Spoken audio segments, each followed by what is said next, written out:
Myself is Shashi Kumar and welcome to my channel Pharma ADL Interview Insights।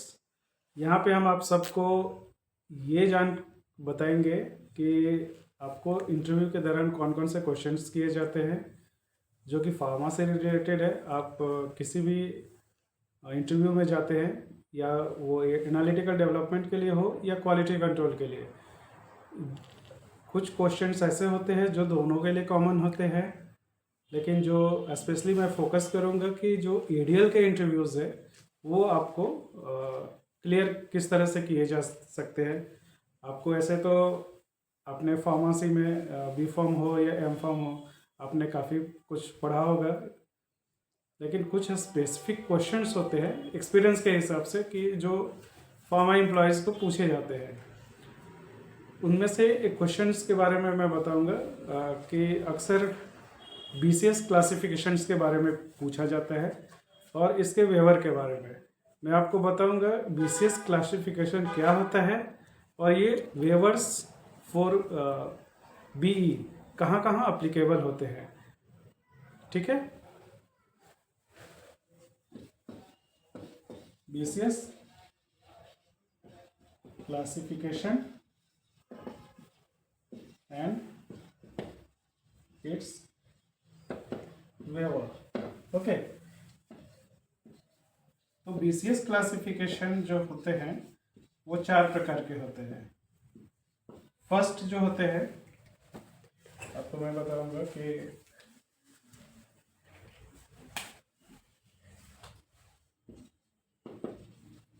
High soluble and high permeable. Second होता है low soluble and high permeable. Third one is high soluble and low permeable and fourth that is the last one is low soluble and low permeable। तो इस प्रकार से basis classification 4 भागों में बांटे हुए हैं। जैसा कि आप अभी देखिए, हाई सोलुबल मीन्स क्या है, ड्रग को क्लासिफाई किया जाता है कि हाई सोलुबल है कि लो सोलुबल है। That is will be in aqueous media, aqueous, और आप कह सकते हैं कि फिजियोलॉजिकल मीडिया। हमारे जो इंटेस्टिनल पार्ट्स है उसमें डिफरेंट पीएच होते हैं। जैसे कि आपको पता होगा कि स्टोमक का पीएच है जो कि 1.5 होते हैं, 1.5 से लेकर 4.5 तक।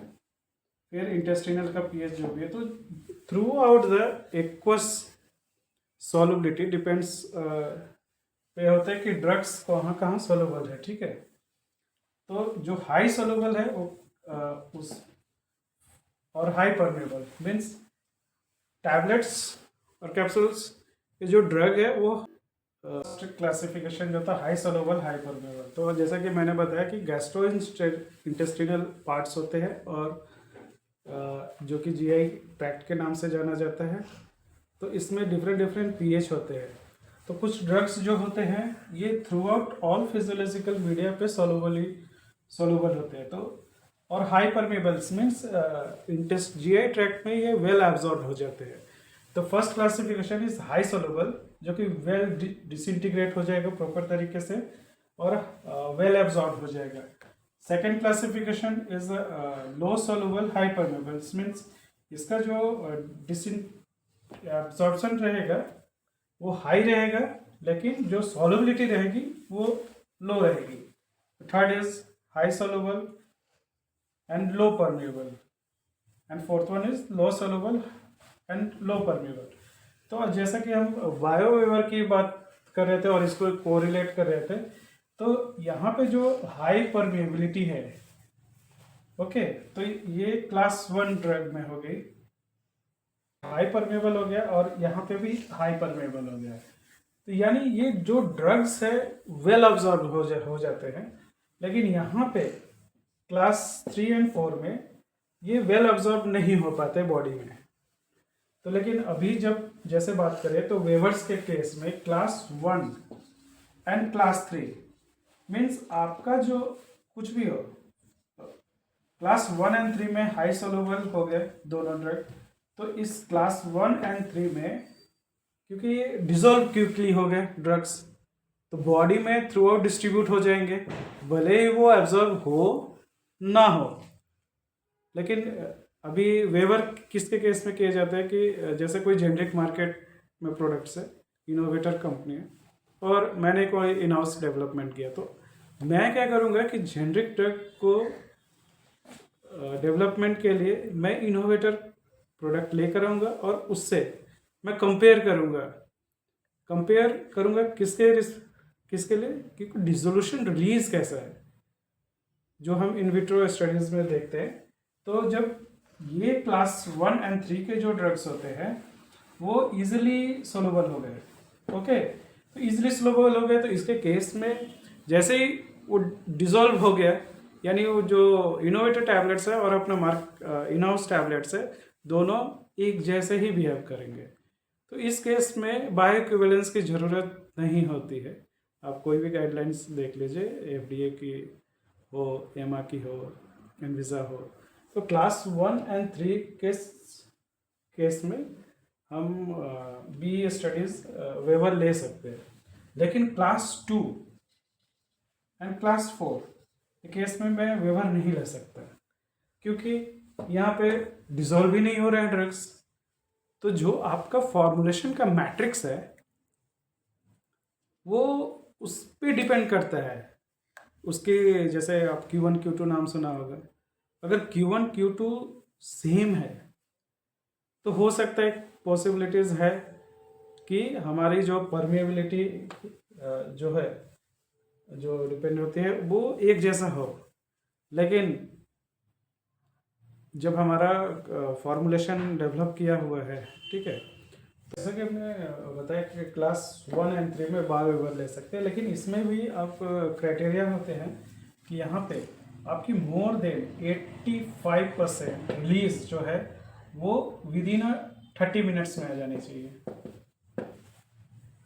लेकिन इस केस में क्लासिफिकेशन मोर देन 85% जो ड्रग है वो 15 मिनट्स में आ जानी चाहिए, तब वहाँ पे वेवर अप्लाई होता है। जब भी हम कंपैरेटिव डिसोल्यूशंस करते हैं तो ये केस देखते हैं कि अगर वो ड्रग्स डिसॉल्व हो जाता है more than 85% and within 30 minutes, then we can get a waiver, and if our drug dissolves more than 85% within a 15 minutes for class 3 drugs, then waiver will be applicable। तो class 1 and 3 के waiver हो गए। अभी यहाँ पे आप देखिए class 2 and class 4 जहाँ की डिसोल्यूशन इम्पैक्ट कर रहा है, उसकी सॉल्युबिलिटी इम्पैक्ट कर रही है बायो इक्विवेलेंस स्टडी में, तो यहाँ पे हम वेवर नहीं कर सकते। यहाँ पे आपको कंपलसरी आपको बायो इक्विवेलेंस स्टडी करना पड़ेगा, मीन्स इन विवो भी दिखाना पड़ेगा और इन विट्रो भी दिखाना पड़ेगा। फिर वो डेटा कोरिलेट होंगे, अगर वो विद इन अ लिमिट्स होंगे तो फिर हम कह सकते हैं कि हमारा जो जेनेरिक फॉर्मुलेशन था वो इनोवेटर के से कंपेरेबल है। अगर वो नहीं हो सकता, अगर इक्विवेलेंस स्टडीज जब हम कर रहे हैं, अगर वहाँ पे रिजल्ट विद इन लिमिट्स नहीं है, कोरिलेशन नहीं होता है, तो आप फाइल ड्रग बिल्कुल नहीं कर सकते। तो ये अक्सर इंटरव्यू के क्वेश्चंस हैं। What is BCS class, waiver किसके केस में एप्लीकेबल होता है। तो आज जैसा मैंने बता दिया आपको कि क्लास 1 एंड 3 में आप वेवर अप्लाई कर सकते हैं, लेकिन plus class 2 and class 4 drugs में आप वेवर कभी भी अप्लाई नहीं कर सकते, ठीक है। तो अगर आपको कोई भी क्वेश्चंस इसके रिलेटेड हो तो कृपया कमेंट बॉक्स में डालिए, मैं आपको रिप्लाई ज़रूर करूँगा। और मेरा चैनल प्लीज़ सब्सक्राइब कीजिए। मैं ऐसे काफ़ी इन्फॉर्मेटिव आपको टॉपिक्स हमेशा लाता रहूँगा, जिससे आपका इंटरव्यू स्किल्स आपको मजबूत हो। Okay, thank you, all the best.